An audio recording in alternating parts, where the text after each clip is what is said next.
This is a historic day. This is a historic day. The United States of America has never seen a day like this before. The first time, Senator Schumer said it was the first time a Democratic leader. No, this is the first time in American history the majority leader of the United States Senate is leading the call to end prohibition of marijuana.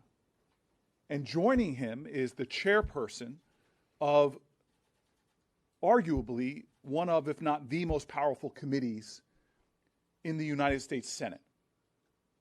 This is a historic day that these two leaders are going to put their will and their work and all of their heart behind this justice bill.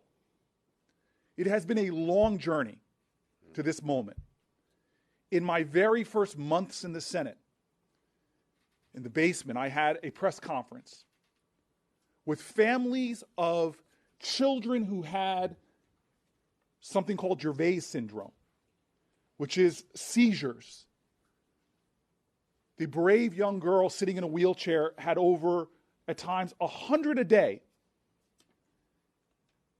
And her mother was what you call a marijuana refugee because it was illegal in her state, so she moved to a state where marijuana had been legalized at the state level, but she talked about the fact that she was still violating federal law and that she could be prosecuted, that the person that was providing it could be prosecuted, that universities couldn't study marijuana to get the dosage right for her child. During that press conference, her child fell into a seizure. To this day, it's still one of the most moving moments of my Senate career. That we have criminalized Americans, and now some people, for trying to help their child, and now some people are probably wondering, well, people aren't getting arrested anymore for possession of marijuana. Well, I'll tell you right now, I saw it when Jeff Sessions became the Attorney General and said he would restart prosecutions. I see it now in the facts all around our country. In 2019, there were more marijuana arrests than all other violent crime arrests combined. And the majority of those were for simple possession.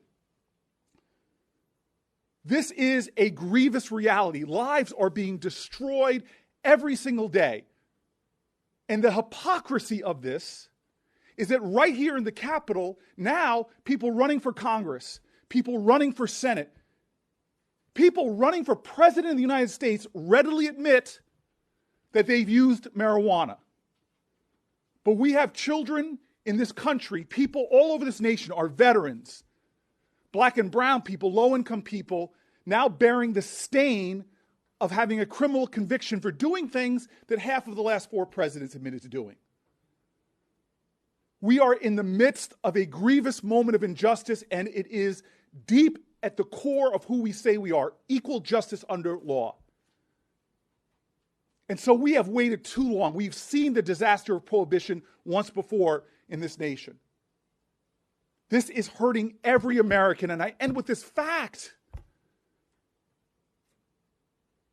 Law enforcement resources all over this country are desperately needed to solve crimes that are hurting other Americans, theft and larceny and assault, sexual assault, and other violence. But yet, instead, we have our precious resources being used to lock up majority black and brown people for doing things that presidents and congresspeople and senators have done. This bill is urgent. This bill is long past due.